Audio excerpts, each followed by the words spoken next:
Dans sa conviction d'éternité, la pensée juive veut ignorer la division du temps en passé, présent et futur. Ce qui a été et ce qui doit être aujourd'hui et le sera également demain. Pourtant, tout en intériorisant ce rejet et en refusant toute rupture entre les trois temps, les trois personnalités qui ont le plus marqué l'évolution particulière de la communauté juive de Meknès au XXe siècle sont en fait les représentants symboliques de ces trois temps. Rabbi Baruch Toledano, président du tribunal rabbinique, accroché au passé qu'il cherche à éterniser avec une intransigeante sévérité dans l'ensemble de la communauté.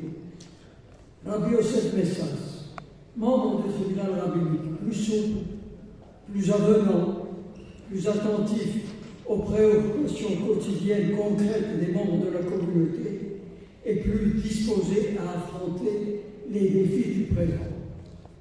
Joseph Berrigo, soucieux de l'avenir de sa communauté en tant que son président et qui, avec une autorité unanimement reconnue, assure son ouverture au monde moderne extérieur parallèlement à la modernité de sa gestion intérieure.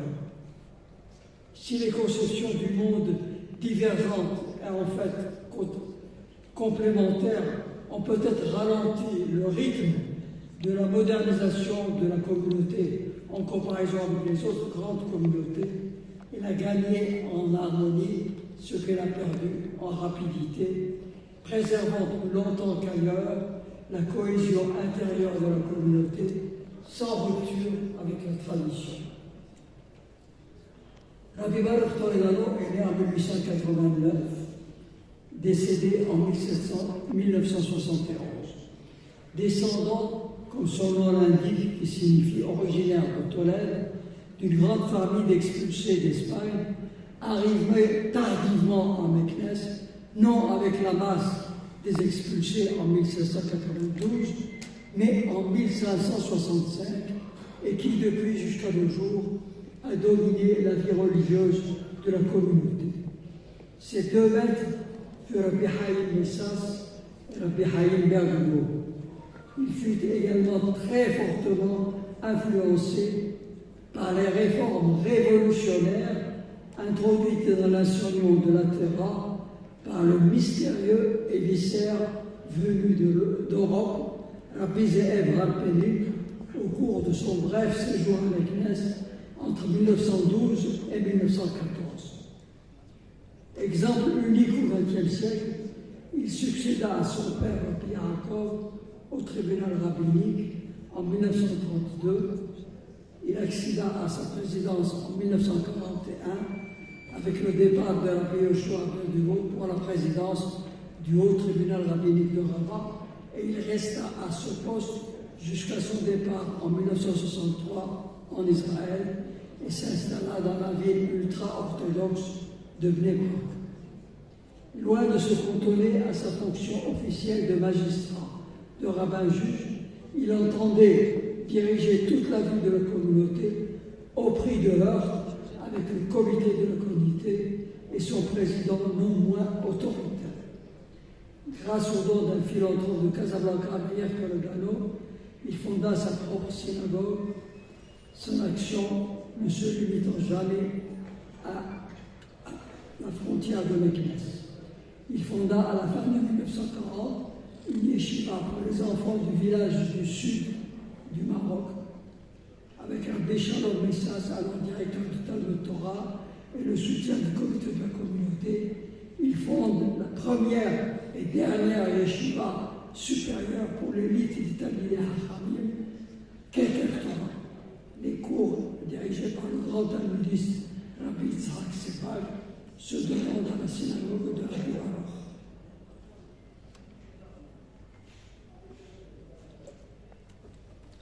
Avec la vague de Aliyah massive des années 50, Rabbi Baruch mena dans l'ensemble du Maroc une campagne agressive contre la Aliyah des jeunes, envoyés en Israël sans leur famille pour suivre une éducation contraire à la tradition.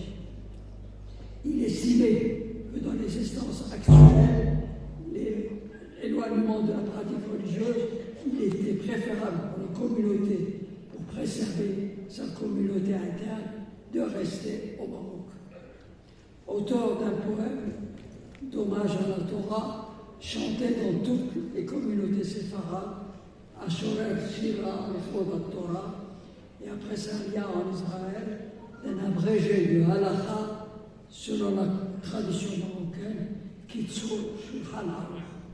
Il fut le premier au Maroc à encourager l'envoi de jeunes étudier dans les yeshivot ashkénazes, en Amérique, en Angleterre et en France, dans ses propres fils, Rabbi Yaakov, et ses petits-enfants, Michael, Gabriel et Emmanuel, que l'on retrouve aujourd'hui à la tête de grandes yeshivot en France et en Israël, qui ont adopté les méthodes d'études ashkénazes, et tout en se liant lui-même aux dirigeants du parti orthodoxe ultra-orthodoxe de la Ghouta d'Israël. Rabbi Nosef Messas, né en 1892, décédé à Haïfa en 1974, descendant d'une famille arrivée au Maroc avec la première expulsion d'Espagne. Pas en 1992, mais en 391, la famille s'était d'abord établie à Debdou avant de venir au XVIIe siècle à Meknès. Après la perte de son illustre père, Rabbi Haïm, dont on a parlé hier soir, alors qu'il n'avait que 12 ans, il dut subvenir aux besoins de ses jeunes frères et de la femme de son père. Malgré les difficultés économiques, il pratiqua au cours des années nombre de métiers, scribe, horloger, relieur, tailleur, tout en continuant à étudier la Torah, notamment dans le collège pour adultes fondé par le même Rabbi Ze'ev Halperi. En 1924, il fut appelé à servir de guide spirituel à la communauté juive de Tlemcen en Algérie, et il resta à ce poste jusqu'en 1940, date à laquelle il fut appelé à succéder à Rabbi Moshe Toledano comme Dayan au tribunal de sa ville natale. Il publia son premier livre, Ma'ayad Haïm à Fès, en 1934, qui porte l'empreinte de son esprit d'ouverture et de tolérance, qui préfère à la rigidité et à l'intransigeance, je cite, la baguette de la bienveillance, proposant des solutions eux-mêmes audacieuses, tout en restant dans la stricte orthodoxie, afin de rapprocher les éloignés de la voie de la Torah au lieu de les rejeter, ce qui fit grand bruit. Il situa par exemple que le port de la kippa pour les hommes et du foulard pour la femme n'est pas une obligation religieuse impérieuse, et qu'il est permis par exemple de prendre l'autobus le Shabbat si on prend le billet à l'avance. Son second ouvrage, Ner Mitzvah, traite des commandements de la fête de Hanouka et de sa célébration spécifique à Meknès, rappelant un événement qui est complètement oublié. Pendant 17 ans, de 1940 à 1957, il passionna les fidèles de sa synagogue tous les samedis après-midi par ses sermons enrichis de contes et anecdotes publiés plus tard en Israël en 6 volumes, Nahalat Avot, véritable petite université populaire avant la date. Après sa mise à la retraite, il monte en Israël en 1964 et sera grand rabbin séfarade de Haïfa. Ses nombreux livres ont été publiés après ses inspirations par une association dirigée par son fils Eli.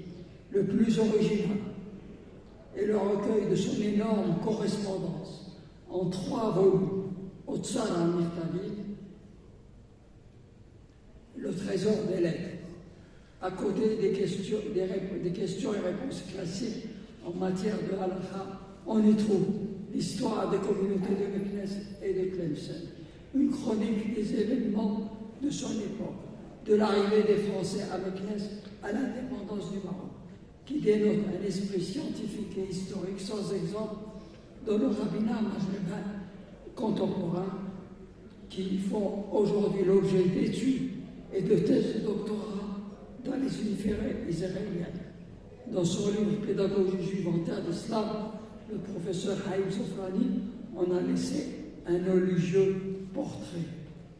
Ce rabbin exceptionnellement doué, d'un tempérament merveilleux, fait de jovialité naturelle et de bonne humeur, spirituel et intelligent, d'un commerce très agréable, ouvert aux idées nouvelles, indulgent et compréhensible à mains égards, scrupuleux et intransigeant sur ce qui lui semble impur, illicite et profane.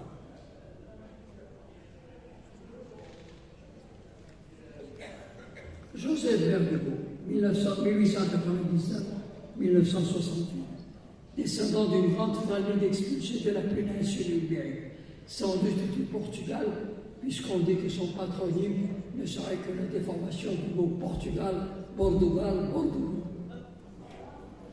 qui a donné depuis le XVIIIe siècle une illustre rabbin à la communauté. Il fut parmi les premiers élèves après la réouverture de l'école de l'Alliance en 1913, après le retentissant achève de la première tentative en 1902. Cette fois, la grève prit profondément. Il fut parmi les formateurs de l'association locale des anciens élèves des écoles de l'Alliance, avant d'en devenir président, ce qui lui ouvrira un tremplin pour entrer au comité de la communauté dont il deviendra le président en 1935 et sera constamment réélu jusqu'à sa mort en 1968 à titre totalement bénévole, menant parallèlement une brillante carrière dans le commerce et la transformation de céréales. Dès la seconde moitié des années 1930, son orientation moderniste se heurta au conservatisme du président du tribunal, qui avait par exemple décrété un couvre-feu interdisant aux jeunes filles de sortir le soir dans les rues après 8 heures. Soucieux de l'avenir de la communauté, gravement menacé par le nouveau statut des Juifs en 1941, il sollicita l'intervention du pacha de la ville pour intercéder auprès du sultan Sidi Mohammed Ben Youssef en sacrifiant devant la mosquée des taureaux comme le veut l'antique coutume des Ouaha, tout en prenant l'initiative parallèlement avec 3 autres présidents de communauté d'une démarche auprès du résident Togues qui restera sans réponse. Malgré la disette générale et les mesures discriminatoires contre la population juive, il réussit, grâce à ses relations avec les autorités françaises et chérifiettes, à agrandir le bâtiment du Talmud Torah que nous avons visité ce matin en construisant un second étage. En 1944, suite au scandaleux retard des forces de l'ordre à intervenir pour protéger le nouveau Méla attaqué par des manifestants, dit-on, sous l'instigation de nostalgiques de Vichy, il dépêcha des télégrammes au palais et à la résidence pour demander une enquête sur la conduite de la police, ce qui provoqua la fureur du chef militaire de la région et il dut faire des efforts pour ramener le calme. 10 ans plus tard, en 1954, il déploie le même talent diplomatique pour éviter la panique au sein de la communauté après les massacres de 6 membres de cette communauté dans les comités de petits jeux. Après la guerre et la réforme de l'élection directe des membres du comité de la communauté et de son président, sa gestion fut citée en exemple dans tout le Maroc comme celle d'une communauté modèle, avec un budget équilibré. Les rues du Méla font enfin pavées après des années. Le marché restauré après son incendie. Le tribunal rabbinique doté d'un nouveau bâtiment. Le comité de la communauté d'un nouveau local. La yeshiva supérieure Keter Torah fut ouverte avec son soutien en 1947. Il fut élu secrétaire général du Conseil des communautés israélites du Maroc. Sur le plan national, il se distingua par sa fougue comme membre du Conseil du gouvernement, organisme consultatif où les Israélites furent autorisés à siéger à partir de 1947. Rapporteur de budget, il fit par exemple sensation en proposant d'aligner les salaires des fonctionnaires marocains avec ceux de leurs homologues français. Les postiers s'en souviendront et retiendront sa candidature à la nomination de ministre juif en 1957. Après le retrait de Jacques Daran, trop identifié avec l'ancien régime, du poste de secrétaire général du Conseil des communautés, il en assura l'intérim jusqu'à l'élection de David Amar. Près de 30 ans plus tard, son fils Serge accéda à ce poste à la tête du judaïsme marocain, lui donnant une nouvelle ouverture vers l'avenir en se consacrant à la reconnaissance et à la préservation du patrimoine culturel juif du judaïsme marocain.